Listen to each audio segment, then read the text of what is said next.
नमस्कार। महाराष्ट्र विधानसभा चुनाव की तैयारियां शुरू हो चुकी है और महाराष्ट्र को लेकर 288 सीटों का महत्वपूर्ण ओपिनियन पोल सामने आ चुका है।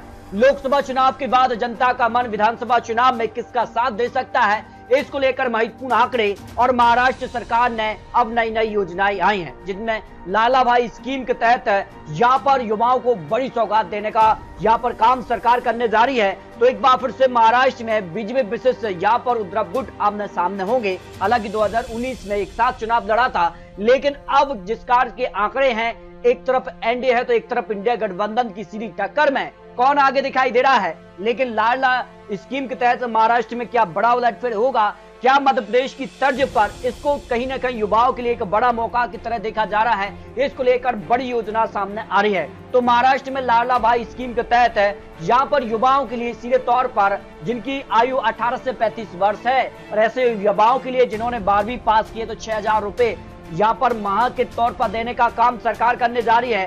डिप्लोमा होल्डर को यहाँ पर 8,000 रुपए और ग्रेजुएट के लिए 10,000 रुपए देने का काम अब महाराष्ट्र शिंदे सरकार करने जा रही है। तो इसका कितना फायदा मिलेगा, लेकिन जो नया ओपिनियन पोल है, लेटेस्ट आंकड़े हैं, वो काफी चौंकाने वाले सामने आ रहे हैं। तो महाराष्ट्र में लोकसभा चुनाव के बाद विधानसभा चुनाव की तैयारी है, लेकिन अजीत गुट ने एक बार फिर से बड़ा ऐलान किया है कि वो म्युनिसिपल कॉर्पोरेशन इलेक्शन अलग चुनाव लड़ेंगे, एनडीए के साथ नहीं लड़ेंगे। जबकि यहां पर बात की जाए तो यहां विधानसभा चुनाव के लिए 80 से 90 सीटों की सीधे तौर पर मांग अजीत करते नजर आ रहे हैं, क्योंकि 48 लोकसभा सीटों में से एनडीए को 17 सीटों पर ही जीत मिली है। और अगर बात किया है रीजन बाई आंकड़ों में, तो यहां पर सीधे तौर पर इंडिया गठबंधन का पलड़ा, यहां पर अगर बात की जाए तो ताने कोकर को छोड़कर बाकी हर एक रीजन पे इंडिया गठबंधन का पलड़ा भारी रहा है। 29 सीटें इंडिया गठबंधन ने हासिल की है, महाविकास अघाड़ी ने, जबकि 18 सीटें ही एनडीए के पक्ष में रही हैं। तो लोकसभा चुनाव का जो नुकसान महाराष्ट्र में देखने को मिला है,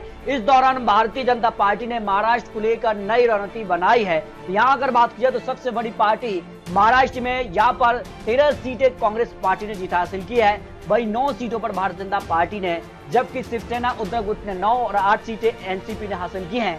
लेकिन जो यहाँ पर अजीत गुट की एनसीपी है, यहाँ केवल 1 सीट ही उनके रही है लोकसभा चुनाव दौरान। इस दौरान बड़े बड़े ऐलान किए हैं और ऐसे में बात की जा रही है क्या यहाँ पर अजीत गुट सीधे तौर पर माना जा रही है कि म्युनिसिपल कॉर्पोरेशन इलेक्शन अलग से चुनाव लड़ेंगे।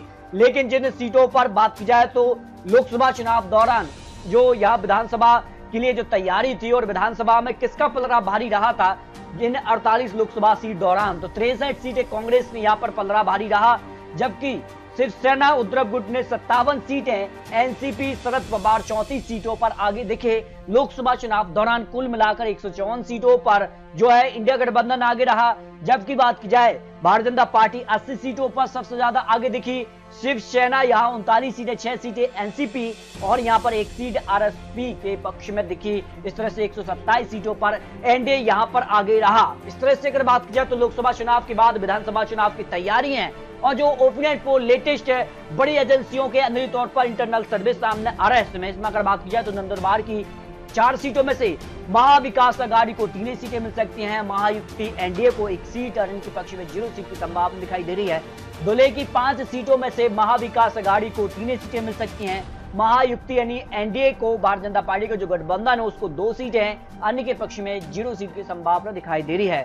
जलगांव की 11 सीटों में से 4 सीटों पर महाविकास अघाड़ी, 7 सीटों पर महायुति के पक्ष में सीटें जा सकती हैं। बुल्ढाना की 7 में से 6 पर महाविकास अघाड़ी का पलड़ा भारी नजर आ रहा है, 1 सीट महायुति एनडीए के पक्ष में जा सकती है। अकोला की 5 सीटों में से महाविकास अघाड़ी के पक्ष में 5 सीटें और महायुति के पक्ष में 0 सीट और अन्य के पक्ष में 0 सीट की संभावना दिखाई दे रही है। सीधे तौर पर बात की जाए तो इन जिलों में महाविकास अघाड़ी का पलड़ा भारी नजर आ रहा है, जो लोकसभा चुनाव के बाद विधानसभा चुनाव का लेटेस्ट सर्वे सामने आ रहा है। वाशिम की 3 सीटों में से महाविकास अघाड़ी को 3 सीटों पर जीत की संभावना है, महायुति एनडीए को 0 सीट की संभावना दिखाई दे रही है। अमरावती की 8 में से 6 सीट पर महाविकास अघाड़ी का पलड़ा भारी हो सकता है, महायुति को यहाँ 2 सीटें मिल सकती हैं, इनके पक्ष में 0 सीट संभावना है। वर्धा की 4 में से 4 सीटों पर महाविकास अघाड़ी का पलड़ा भारी नजर आ रहा है, जबकि महायुति को 0 सीट की संभावना यहाँ दिखाई दे रही है।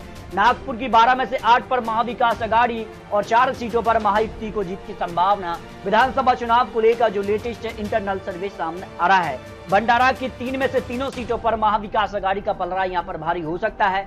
जबकि महायुति को यहां 0 सीट की संभावना दिखाई दे रही है। वाशिम, अमरावती, वर्धा और नागपुर, भंडारा को लेकर भी जो लेटेस्ट सर्वे हैं, यहां पर भी सीधे तौर पर महाविकास आघाड़ी का पलड़ा भारी नजर आया है।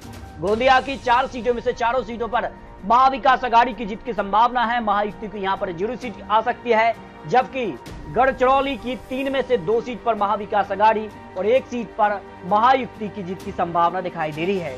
चंद्रपुर की 6 में से 5 सीट पर महाविकास आघाड़ी और 1 सीट पर महायुति एनडीए के पक्ष में सीट जा सकती है।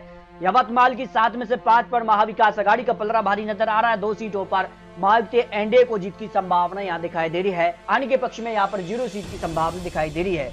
हिंगोली की 3 में से 3 सीटों पर महायुति एनडीए को जीत की संभावना, यहाँ महाविकास आघाड़ी को 0 सीट और अन्य के पक्ष में भी 0 सीट की संभावना दिखाई दे रही है। इस तरह से अगर बात की जाए तो इन जिलों में यहाँ पर काटी की टक्कर दिखाई दे रही है। हिंगोली और यहाँ पर बात की जाए चंद्रपुर में, इस तरह से अगर बात की तो काफी खलबली यहाँ पर दिखाई दे रही है। नांदेड़ की 9 में से 6 पर महाविकास आघाड़ी और महायुति को 3 सीटों पर जीत की संभावना दिखाई दे रही है। अन्य के पक्ष में यहाँ पर भी 0 सीट की संभावना दिखाई दे रही है। अगर बात किया परभणी की 4 में से 4 सीटों पर महाविकास आघाड़ी को जीत की संभावना है। महायुति एनडीए को यहाँ पर भी 0 सीट की संभावना दिखाई दे रही है। चलाना की 5 में से 3 पर महाविकास आघाड़ी और महायुति को 2 सीटों पर जीत की संभावना हो सकती है। अन्य के पक्ष में यहाँ पर भी 0-0 सीट की संभावना दिखाई दे रही है। औरंगाबाद की 9 में से 4 पर महाविकास आघाड़ी, जबकि 5 सीटों पर महायुति एनडीए का पलड़ा यहाँ पर भारी हो सकता है। नासिक की 15 में से 7 पर महाविकास आघाड़ी और 8 सीटों पर महायुति एनडीए को जीत की संभावना दिखाई दे रही है। औरंगाबाद, नासिक में सीधे तौर पर बात की जाए तो यहाँ पर एनडीए भारतीय जनता पार्टी का पलड़ा भारी हो सकता है, जबकि नांदेड़, परभणी जो जलाना में महाविकास आघाड़ी का पलड़ा यहाँ पर भारी नजर आ रहा है। जबकि अगर बात किया पालघर की 6 में से 1 सीट पर महाविकास आघाड़ी, 2 सीटों पर महायुति को जीत की संभावना है। 3 सीटें अन्य के पक्ष में जाने की संभावना दिखाई दे रही है। ठाणे की 18 में से 5 पर महाविकास आघाड़ी तो 13 सीटों पर यहाँ पर महायुति एनडीए का पलड़ा यहाँ पर भारी नजर आ रहा है। मुंबई की 36 में से 18 पर महाविकास आघाड़ी और 18 सीटों पर ही एनडीए को जीत की संभावना दिखाई दे रही है। रायगढ़ की 7 में से 0 सीट महाविकास आघाड़ी और महायुति को 7 सीटें मिल सकती हैं। पुणे के 21 में से 7 पर महाविकास आघाड़ी और 14 सीटों पर महायुति यानी एनडीए को जीत की संभावना दिखाई दे रही है। सीधे तौर पर बात की जाए तो पालघर, ठाणे, मुंबई, रायगढ़ और पुणे में यहाँ पर एनडीए भारतीय जनता पार्टी का इन जिलों में सीधे तौर पर बड़ा पलड़ा भारी नजर आ रहा है। यानी सीधे तौर पर यहाँ भारतीय जनता पार्टी आगे दिखाई दे रही है। अहमदनगर की 12 में से 9 पर महाविकास आघाड़ी तो 3 पर महायुति एनडीए को जीत की संभावना हो सकती है। भीड़ के 6 में से यहाँ पर 3 पर महाविकास आघाड़ी तो 3 पर ही महायुति के बीच कांटे की टक्कर यहाँ देखने को मिल सकती है। उस्मानाबाद की 4 में से 4 पर महाविकास आघाड़ी का पलड़ा भारी नजर आ रहा है। लातूर की 6 में से 3 पर महाविकास आघाड़ी और 3 पर महायुति के बीच कांटे की टक्कर देखने को मिल सकती है। सोलापुर की 11 में से 8 पर महाविकास आघाड़ी और 3 पर महायुति के बीच कांटे की टक्कर देखने को मिल सकती है। इस तरह से अगर बात की जाए तो अहमदनगर, भीड़ और यहाँ लातूर और सोलापुर पर भी यहाँ पर कांटे की टक्कर यहाँ पर देखने को मिल सकती है, जो आंकड़े निकल के सामने आ रहा है। अगर बात करें सांगली की 8 में से 4 पर महाविकास आघाड़ी और 4 पर महायुति के बीच है कांटे की टक्कर यहाँ देखने को मिल सकती है। और सतारा की 8 में से 4 पर महाविकास आघाड़ी और 4 पर एनडीए को जीत की संभावना है, यानी यहाँ पर भी कांटे की टक्कर दिखाई दे रही है। सिंदूर की 3 में से 3 सीटों पर महाविकास आघाड़ी का पलड़ा भारी हो सकता है। महायुति को यहाँ 0 सीट की संभावना दिखाई दे रही है। रत्नागिरी की 5 में से 2 पर महाविकास आघाड़ी और 3 पर महायुति यानी एनडीए का पलड़ा यहाँ पर भारी नजर आ रहा है। कोल्हापुर की 10 में से 7 पर महाविकास आघाड़ी और 3 पर महायुति की जीत की संभावना हो सकती है। इस तरह से महाराष्ट्र को लेकर जो अंदरूनी लेटेस्ट इंटरनल सर्वे सामने आ रहा है, 288 सीटों के लिए अगर बात की जाए तो 164 पर महाविकास आघाड़ी का पलड़ा भारी नजर आ रहा है और महायुति एनडीए को 121 सीटों पर जीत की संभावना है। अन्य के पक्ष में 3 सीटों की संभावना दिखाई दे रही है, जो महाराष्ट्र को लेकर लेटेस्ट सर्वे निकलकर सामने आ रहा है। इस तरह से अगर बात की जाए तो महाराष्ट्र में काफी खलबली है।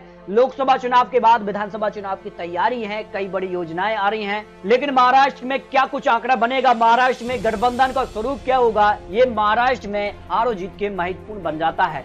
एनडीए क्या यहाँ पर सीधे तौर पर बात की जाए तो शिंदे गुट प्लस है अजित गुट के साथ मिलकर चुनाव लड़ेगी, या फिर महाविकास आघाड़ी में शरद पवार और यहाँ पर उद्धव ठाकरे और कांग्रेस मिलकर चुनाव लड़ेगी, तो कौन कितनी सीटों पर चुनाव लड़ेगा ये महाराष्ट्र के लिए काफी महत्वपूर्ण हो जाता है। तो महाराष्ट्र को लेकर अपील रख सकते हैं, महाराष्ट्र में क्या लोकसभा चुनाव के बाद यश का से यहाँ पर पलड़ा महाविकास आघाड़ी का भारी रहा था, उस हिसाब से क्या विधानसभा चुनाव में भी आंकड़े क्या इसी तरह के होंगे या फिर बड़ा उलटफेर देखने को मिलेगा, ये तो महाराष्ट्र की जनता तय करने जा रही है। लेकिन महाराष्ट्र में जिस कार की हलचल है, जिस कार से बड़े बड़े ऐलान किए जा रहे हैं, उसके बाद महाराष्ट्र में अगली सरकार किसकी बनेगी, इसको लेकर आप प्रयास रख सकते हैं।